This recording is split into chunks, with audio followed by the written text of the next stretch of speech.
tayo. Diyos ko po, Rudy. PNA, Thank you, shout Mr. out. Presiding Officer. Miss Gina Costa.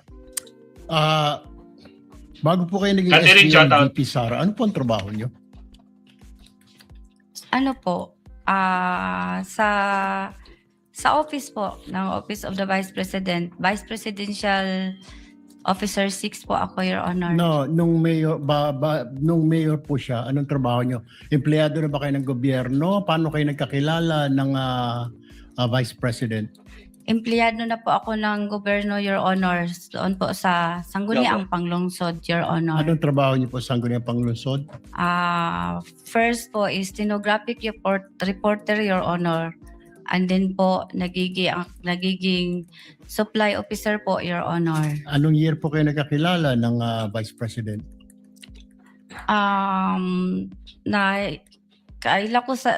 Nakilala ko siya, Your Honor, yung nagiging Vice Mayor po siya sa Sangguniang Panglungsod, Your Honor. Tapos, kinuha ka na niya sa kanyang opisina? Ganun po ba? Wala po, Your Honor. Nakilala ko lang siya bilang siya po ang Vice Mayor ng Davao City, Your Honor, sa Sangguniang Panglungsod, ang iyang opisina. Tapos ako, doon din nag-opisina sa Sangguniang Panglungsod, Your Honor, sa admin office po. Kailan po kayo kinuhang SDO sa Office of the Mayor? Yung mayor na po siya, siya na po ang mayor ng Davao City, Your Honor. Alright. Alam niyo po yung mga pangalang Mary Grace Piatos, Chippy McDonald, Pusa, Pagong, Ngit-Ngit, Belat, na hindi po totoo mga tao ito, na mga totoong pangalan. Ito lang yan, sino yan? Si Pusang Gala. Ito, si Antonio Pagong, Timon Andro Pusa, Don Piang, May Pamana, si Ngit-Ngit, Zoziz, Sunizo, Belat. Pero mabsat, Diyos ko Lord, paldo Dito nito binabak na Senator Erwin, mabsat, pakita ko sa inyo. Grabe Sir Leonardo, di ba saan ka pa? Ayan Prosecution presents acknowledgement receipt of OVP Confidential Fund recipients Antonio Pagong, 100,000. Timon Pusa, 100,000. Don Piang, 250,000. Paldo, may pamanang 150,000. Ipinamana na. Shane Ngit-Ngit, 150,000. Suzino Belat, 100. Tinalo pa si Tinalo pa si Mary Grace Piatos. Tragis to. Alak ng kamote. Sige, balik tayo kay Senator Erwin. Anak ng kamote to. Ibang klase sa Rinaldo. Tuloy, pasok, Atty. Ay, Senator. Na-encounter ko po yun. Tanong ko po, alam nyo na hindi po totoo. Chippy McDonald ninyo, I'm sure. Nag-rely po ako sa... Hindi po. Common sense lang po. Pusa, Pagong. Uy, common sense na naman. Diyos ko po, Rudy. May apelido bang Pusa, Pagong sa Davao? Wala po akong narinig na... Okay. Ganyan, Your Honor. Tumatawa yun sa background. Hindi totoo mga pangalan. Totoong tao po sila. Totoo pangalan, pero hindi po totoong pangalan. Yes po, Your Honor. Okay. Yes. Kung hindi po totoo mga pangalan, bakit wala kayong record ng mga pangalan ng mga tao na tumanggap na CIF? Bakit hindi po ninyo ni-remind si Colonel La Chica o maging si OVP na, Sir, Ma'am, kailangan po natin na totoong pangalan na recipient ng CIF dahil baka hindi na kailangan ng COA at nasa Joint Memorandum Circular po yan. You should know that. Sa nabasa ko po sa GC, Your Honor, hindi naman po sinasabi doon na kailangan po ang pangalan ng recipient po, Your Honor. So, sa pagkaintindi mo, hindi kailangan. Hindi mo nilalagay. Ano po yung nilalagay sa safes ng mga dokumento? Anong mga nilalagay? Anong nilalaman? Di ba pinapabili po kayo ng safe, di po ba? At bumili kayo ng safe. Tama po? Meron po kaming safe, Your Honor. Okay, anong nilalagay sa safe? Nakalagay po sa Joint Memorandum Circular po yun. Meron po, ang nilalagay po doon yung mga documents po. Anong documents po yun? Yung CDR po. Okay. Alam niyo na si Colonel Lachica ay hindi po maaring mag-disburse dahil wala siya fidelity bond. Pero dahil utos po sa ni VP Sara, sumunod ka lang. Tama po. Instruction po yun. Siya po ang Kaya nga po. designate ni Ma'am BP Yes. Sara na security Kaya- officer, Your Honor. Kaya nga po. Hindi niya Pero masagot. alam niyo na wala po siyang fidelity bond. And yet, dahil utos po ni VP, dinisburse po sa kanya. Tama po. Sunod-sunuran kay VP. Yes, Your Honor. Okay. So, tanggap mo rin po ang rason ni Colonel Lachica na huwag ka na magtanong kasi confidential fund yan. Hindi ka pwede magtanong. Despite the fact na ikaw ang disbursing officer at baka sumabit ka. So, di mo na tinanong, ano pa talaga ito, Colonel? At delikado ito, baka sumabit ako. Tama na ba yung sagot niya? Huwag ka na magtanong, tumahimik ka na lang dyan dahil confidential fund yan. Ikaw ang disbursing officer.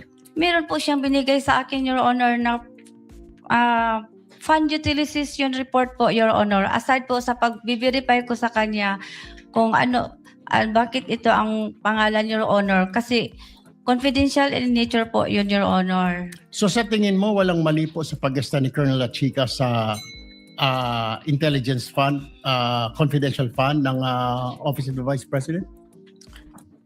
Sa tingin ko po wala kasi nabigyan po niya na ako ng fund utilization report, Your Honor, na binabangga ko po sa object of expenditures na binigyan niya sa akin. Nagtugma po ang mga amount, Your Honor, at saka yung ano pong expenses ang dapat ma-incur niya, nandoon po rin, Your Honor. One last question, Presiding Officer.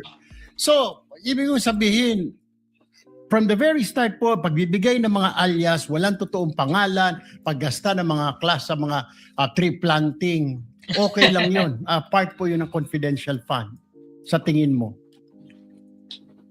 Basta po, binigyan po ako. Kaya nga po, sa tingin mo, yung from the very start, yung mga Mereges Piatos, Pagong Pusa, normal yun? At pagkatapos yung paggasta sa mga tree planting, paggasta sa mga mga pagbili ng mga silya, lamesa, bahagi ng intelligence fund as a disbursing officer. Marami kasi ang tanong mo. No, ang Your tanong ko nga Honor. po, tama ba sa tingin mo yung paggasta ni Colonel Lachica, pagbili ng mga lamesa, upuan, tree planting, confidential fund, ma'am? Na Kasi, bahagi ng confidential yon. kasi Your Honor, sa tree planting po, napasok po doon ang confidential plan po during po sa pag-inspect po ng area po kung saan po mag-tree planting ang mga tao po at ang mga partner organization po. So pag-survey po, yun po, papasok po ang confidential operation, Your Honor. Pati po pagbili ng lamesa, may confidential din yun. Kailangan under strict confidence sa pagbili ng lamesa at upuan. Gagamitin po yun sa operation, Your Honor. Okay. No further questions, Mr. Presiding Officer. Thank you, Senator Judge Erwin Tulfo. Ay, grabe tiyo. Pangalawa, common sense din, sinabi niya, no? Ni Senator Erwin Tulfo. Next, sinong next na Senator Judge Raffy Tulfo. Nako, ito na, Rafi You may Tulfo. proceed, sir. You have 2 minutes. Ito na. Uy, wala si Alan Peter, ha?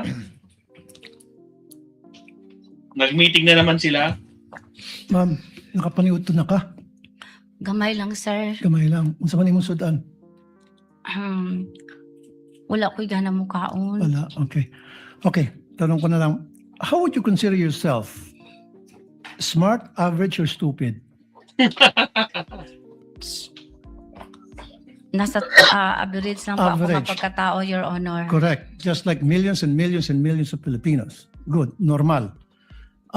Kasi sa isang normal na tao, kapag siya'y binigyan bilang isang SDO tulad sa inyo ng listahang pangalan ng mga informants na bilat, pagong at pusa, papalag ka. Ano ba to? Colonel, mukhang hindi ata tama to. Bastusan na to. Di po ba? Para sa normal na tao. Am I right? Nag-rely po ako sa sinabmit po sa akin ng security officer, Your Honor. Kaya nga po, bilang isang normal na tao, ulitin ko, pag nakakita kayo ng ganung pangalan, bilat, pagong, pusa, etc. Belat. Okay, belat, same. Magugulat Belat. ka, di ba? Magugulat Hindi, sa po. Bisaya, yung pronunciation yan eh. Sa Tagalog, belat sa Bisaya, bilat yun eh. Kasi yung I nagiging I eh. Bisaya din kasi ako eh. With the permission of Senator Judge Tulfo, Chair would like to remind the gallery to kindly maintain silence during these proceedings. You may proceed, sir. Kasi isa pa po, Madam Witness, meron akong kopya dito na kung saan maraming pangalan ng mga informant at iisa lang po yung pirma. So if you're a normal or average person, papalag ka na naman. Teka muna, Kernel, bakit ganito? Bastusan na to, lokohan to. Eh, yung iba-ibang mga pangalan pero isa lang po yung pirma. Hindi ko nagtaka. Piniripay ko po yun si Colonel La Chica, Your Honor. At ang sagot naman niya sa akin, Ma'am Gina, those are sensitive information, Ma'am Gina. At saka, confidential in nature po yun. So naniwala kayo sa sinabi niya na confidential nature kahit na isa lang signature sa napakaraming pangalan. So Kasi you siya took his po, word for it. kasi siya po ang nag-implement sa mga confidential activities, Your Honor, on the grounds. Siya po ang inatasan na mag-implement. Siya ang implementor po, Your Honor. So for me, in this case, you are stupid in the name of blind loyalty. You are stupid in the name of blind loyalty kay Sara Duterte. Diyos ka po, Rudy. Nako po. My God.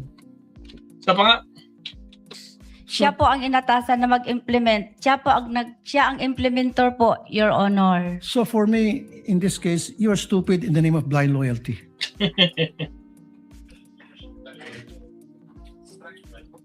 Ano po yun? Naging stupido kayo sa ngalan ng isang tinatawag na blind loyalty. Nakapikit kung ano yung sinasabi sa iyo ng nakakataas, sinusunod mo na lang. sunod-sunuran. Stupido ka pa rin, pero in the name of blind loyalty. Would you agree? Dili ko maintindihan, Your Honor. I'm sorry. Common sense. Okay, nung kayo po ay SDO sa Davao, nung mayor si BP Sara noon, hindi ka nagkaroon ng disallowance, right? Never? Wala po, Your Honor. So anong pinagkaiba na sa Davao at ngayon sa OVP?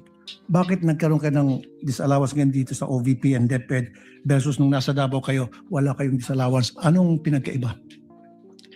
Ang maalala ko lang, Your Honor, sa Davao po, doon po sa mag-submit po kami ng accomplishment report doon po sa DILG, hindi po sa Office of the Vice President, hindi po sa Office of the President, sa Senate at saka sa HOR, Your Honor. So nung panahon po sa Davao, meron ba mga pangalan Piatos, meron ba mga pangalan mga Belat, Pagong, Pusa, etc.? Hindi ko ma-remember, Your Honor. Hindi All ko of a sudden, maalala. hindi mo na maalaala. And Hindi ko how long? maalala, Your Hindi mo na Honor. maalaala. And yet 6 years ka naging SDO doon. Hindi ko maalala, Your Honor. Matagal na po yun, Your Honor. At saka, may edad na rin po ako, Your Honor. Ayaw lagi pag tinunto, ma'am. Pati kami ba nagtitunto mo dire. Mo Maraming magiging na ako tinood, Your Honor. Okay. Salamat po, Mr. Presiding Officer. Thank you, Senator Judge Tulfo. The Senate President is recognized for Ah, his ito. interjections. You have Thank you 2 very minutes, much. sir. Thank you very